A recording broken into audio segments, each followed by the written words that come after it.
Información inmediata. Con el objetivo de promover estrategias resilientes, sostenibles e integradas a nivel mundial, la Organización Latinoamericana de Energía planteó un espacio para discutir y aportar soluciones concretas a los desafíos energéticos de la región.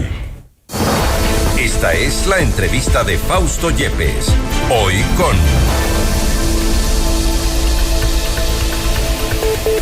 Hacemos contacto esta hora con Fitzgerald Cantero, director de estudios, proyectos de información de la OLADE. Apagones en América Latina y el Caribe. Hay que fortalecer los sistemas eléctricos, al menos eso es lo que se está planteando para promover otro tipo de estrategias. Ya hemos visto las crisis por las que atravesan los varios países, entre ellos evidentemente Ecuador. Gracias, doctor Cantero. Fausto Yepes le saluda, bienvenido. Bueno, muchísimas gracias a ustedes por la invitación. La verdad que es un placer poder tener este intercambio y poder conversar de estos temas tan necesarios, tan urgentes y que hace a la agenda de varios de nuestros países de América Latina y Caribe. Así que un gusto. Una aclaración nomás, no soy doctor por las dudas. Vale la aclaración. Estoy en camino a eso algún día. Perfecto. Pero bueno, un gran gusto poder estar con usted y con la audiencia. Perfecto, Fitzgerald. Es importante lo que decíamos, ¿no? Discutir y aportar algunas soluciones concretas para estos desafíos. Hemos visto cómo la situación energética en varios países de la región nos ha pasado factura y bastante alta. ¿Hay planteamientos ya en inicio? ¿Hay posibles soluciones en el corto plazo?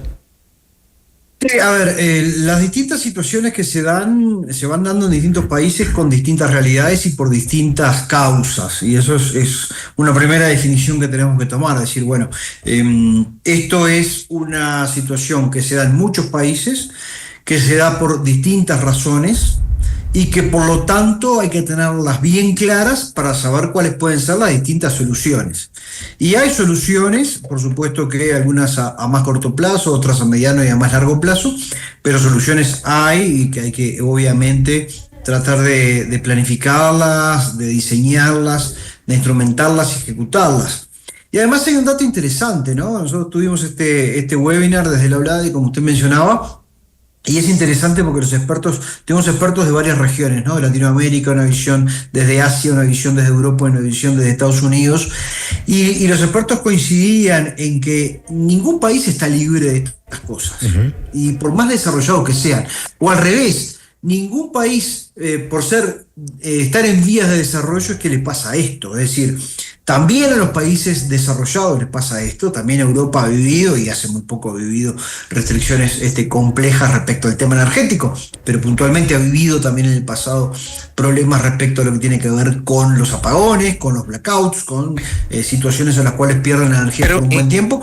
Y en Estados Unidos también ha ocurrido. Entonces, no es algo que sea intrínseco y exclusivo de nuestra región, sino que distintas causas, como decía, se van dando y generan estas situaciones que tiene cada una sus soluciones en particular o sus planificaciones para solucionarlas. Ahora bien, respecto precisamente de estas causas, quizá el tema climático está en el centro del diagnóstico.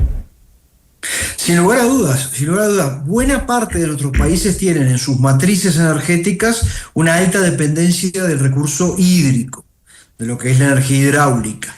Entonces, este fenómeno que tenemos de niño, niña, que va cambiando, que a veces tenemos grandes sequías y a veces tenemos grandes inundaciones, y como todos los extremos son malos, evidentemente ni lo uno ni lo otro es bueno para ningún país, para nadie, ni tampoco para los sistemas eléctricos. Entonces, ¿qué ocurre? Cuando usted tiene una matriz energética que es altamente dependiente del valor hídrico y le viene una sequía muy grande, muy prolongada, como le ha pasado a muchísimos de nuestros países, yo diría que si miramos en los últimos 5 años y hacemos un poquito de larga duración, a todos les ha pasado que han tenido brutales sequías o después brutales inundaciones. Entonces, si usted está jugado mucho a lo que es un recurso específico, le ocurren estas cosas. Cuando ese recurso no lo tiene, no puede disponer de él, por lo tanto el sistema no es flexible, no tiene la flexibilidad necesaria para poder atender la demanda, ya sea la demanda interna o también la demanda de sus vecinos. Pero esto pasa en todo. Lo vimos en Europa cuando Rusia invade Ucrania. y se corta ese gas que iba a Europa, y esa dependencia casi exclusiva de algunos países del gas ruso hizo que cayeran en restricciones. ¿Qué quiero decir? El concepto de fondo es: si tú vas a depender exclusivamente de un país o exclusivamente de un recurso, bueno, sabéis que en algún momento podés tener algún tipo de estas contingencias que hagan que no puedas estar cubriendo la demanda. ¿Qué hay que hacer para esto? Bueno, tener una planificación energética lo más flexible posible. ¿Qué quiere decir lo más flexible posible? Quiere decir con la mayor cantidad de recursos energéticos disponibles. Entonces, si usted tiene una matriz diversificada donde el recurso hídrico es importante, muy bien, y apela a él cuando tiene agua en los embalses y cuando no hay sequía, fantástico, eso lo va a hacer seguramente que su despacho de energía va a ser más barato. Ahora, si también tiene un recurso eólico, y si también tiene un recurso solar, y si también tiene potencia firme con los combustibles fósiles, si también tiene otro tipo de energéticos como puede ser la biomasa, la geotérmica, usted ahí tiene un menú de opciones a la hora de poder apelar a cómo atender esa demanda. Decir, bueno, tengo una demanda dada de, no sé, 3 gigavatios. Muy bien. Resulta que tengo poca agua en los embalses, la tengo que preservar. Bueno, despacho con eólica, despacho con solar, despacho con térmico. ¿En función de qué? Y bueno, de variables costo-beneficios. Y en definitiva, los países que tienen una diversificación de este modo, lo que hacen es despachar en función, con un criterio económico, de la máquina más barata en el momento que voy a despachar. Y ahí se establecen determinados rangos, es decir, el agua le tengo que dar un valor económico que va a ser más barata cuando tengo los cauces y los lagos y las represas llenas, y va a ser más cara cuando estoy en una sequía y la tengo que preservar. Ahora, y otro componente muy importante, perdóneme, pero se lo dejo como titular, porque fue algo que por supuesto todos los expertos hoy también lo comentaban, es el asunto de la integración energética. Si tenemos una integración energética con nuestros vecinos, bueno, es mucho más fácil tener lo que conocemos como la resiliencia del sistema. Es decir, cuando un país necesita y el otro tiene la abundancia de recursos, intercambian y pueden abastecerse, ayudarse como buenos vecinos, pero también vender y comprar cuando lo necesito yo. Ahora, este apoyo precisamente es de alguna forma el que nos salvó en alguna medida a Ecuador durante la crisis del 2024. Y usted habla de algo importante, que es la diversificación de estas fuentes de energía, cambiando la matriz, por supuesto. No obstante, ¿qué tan caro podría ser esto para países de la región que tienen precisamente sus dificultades económicas, falta de recursos? Ecuador es uno de ellos. Hablo principalmente por nuestro país, donde la situación es complicada. Ya hemos visto cómo en 2024 el hecho de tener que importar tampoco nos fue bien con la importación de generadores, tampoco nos fue bien en un momento con la importación de energía desde Colombia, pero esto puede resultar muy caro. ¿Qué tan caro y qué tan posible es cambiar esta matriz ya a nivel de países de la región? ¿Podría llegarse a un acuerdo, a soluciones ya regionales? Sí, sin duda que siempre está la posibilidad del acuerdo regional, sin duda que tenemos todavía yo diría en nuestro cono sur, más que en toda América Latina y el Caribe, diría más en el cono sur, mucho potencial por crecer. ¿Por qué digo el cono sur? Porque Centroamérica lo trabaja muy bien esto hace mucho tiempo, es decir, está interconectada y hay un flujo de energía que va entre los países de Centroamérica. Entonces, nosotros aquí en la América del Sur tenemos un poco esa materia pendiente aún. Ahora, el tema de costos, hay una realidad, evidentemente. Hay un aspecto que es fundamental, que tanto la generación de la energía como lo que es la transmisión, la distribución, para que llegue a nuestros hogares, para que llegue a las empresas, a las industrias, tiene que tener una estructura de costos que se adecue a la realidad y que esa estructura de costos también se vea reflejada en los precios.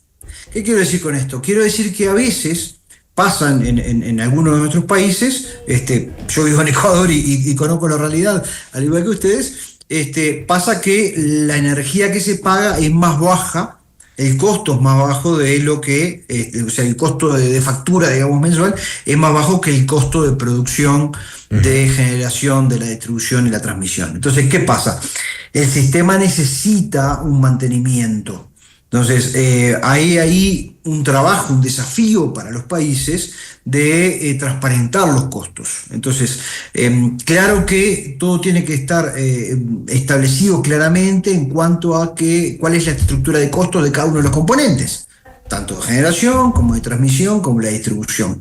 Pero a su vez, esos costos tienen que verse reflejados y estar, por supuesto, digamos, ir en la misma condición que va a lo que es el pago al final, ¿no? Porque si tenemos un divorcio entre lo que es el costo de generación con el costo de la distribución y la transmisión, y lo que se paga al mes, ¿no? En la factura de fin de mes, bueno, ahí se va a producir un déficit que evidentemente hace que sea más difícil el tema de las inversiones para nueva generación o para mantener las plantas que ya se tienen o la infraestructura de red.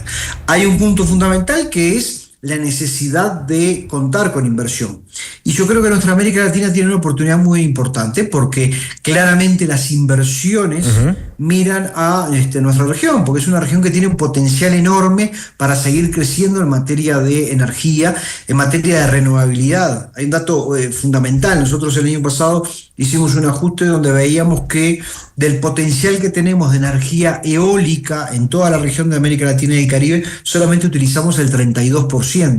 Del potencial que tenemos de la energía, de la eólica el 12%, de la hidráulica el 32%, y de la solar apenas el 1,2%. O sea, imagínense todo lo que tenemos aún para crecer en materia de energías renovables. ¿Y eso cómo lo podemos hacer? Es importante. Lo podemos hacer con inversiones. Teniendo inversiones, atrayendo las inversiones, porque los países por sí mismos no lo van a poder hacer.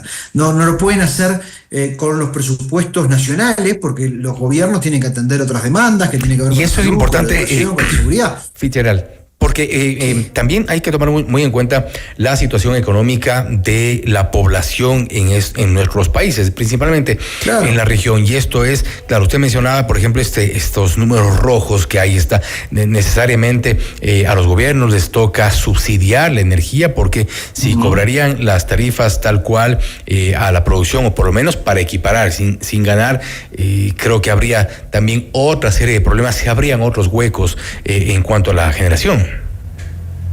Sin dudas. Esto, no hay almuerzos gratis, ¿no? Eso es lógico. Cuando decimos los gobiernos subsidian, es la misma población con sus impuestos que subsidia, ¿verdad? Los gobiernos no tienen dinero, administran el dinero, los dineros públicos. Entonces, claro, ponerse del lado de quien tiene que tomar ese tipo de decisiones es muy complicado, porque uno tiene recursos que son finitos, ¿perdón? Pero hay que tomarlas. Pero hay que tomarlas, claro. Hay una serie de situaciones donde, bueno, hay que armar un presupuesto, hay que tomar determinadas decisiones en función de las distintas necesidades que tienen los países, ¿no? Como digo, tienen que atender temas de educación, temas de salud, temas de seguridad y el tema de la energía, que es fundamental porque mueve absolutamente todo y es necesario para que todos los países puedan funcionar. Ahora, esas inversiones, que son inversiones millonarias, es lo que digo, no lo pueden tomar directamente los países. O sea, los países pueden acompañar ese proceso de inversión, pero tiene que abrirse lo que es el capital privado, porque evidentemente cada vez vamos a demandar más energía, y vemos en otra región que cada vez la demanda de energía va creciendo. Miramos el mundo y vemos que cada vez la demanda de energía va a ser mayor, y por lo tanto hay posibilidades de diversificarse, y eso es lo bueno. Es decir, bueno, tenemos esta demanda hoy, vamos a tener más demanda en el futuro, pero tenemos la posibilidad de diversificarnos, y nuestra región tiene esa posibilidad de diversificarse. Si miramos lo que es, por ejemplo, la movilidad eléctrica, vemos la cantidad de vehículos. Estamos por publicar ahora les paso la primicia, pero estamos por publicar unos datos del 2024 donde casi que se triplica en el 2024 respecto al 2023 la cantidad de vehículos eléctricos en toda la región. ¿Eso qué significa? Significa que se necesita más generación, más transmisión y por lo tanto más inversiones. Y creo que es uno de los puntos. Esto es fundamental a la hora de poder tener una planificación energética importante, una transmisión de la energía que sea robusta y un servicio que se quede garantizable a toda la población.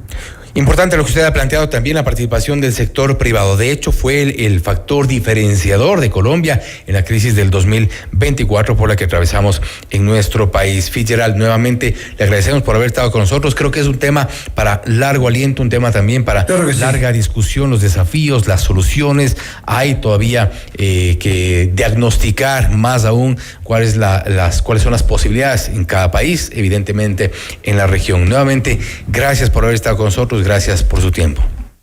Al contrario, le agradecido soy yo. Cuando gusten, volvemos a conversar con un tema que nos apasiona. Muchísimas gracias. Estamos pendientes. Fitzgerald Cantero, director de estudios y proyectos de información de la OLADE, hablando sobre los apagones en América Latina y el Caribe. Hay que fortalecer los sistemas eléctricos. Se plantean ya algunas estrategias, desafíos y soluciones. Esto es Notimundo Estelar, siempre bien informados. Usted está escuchando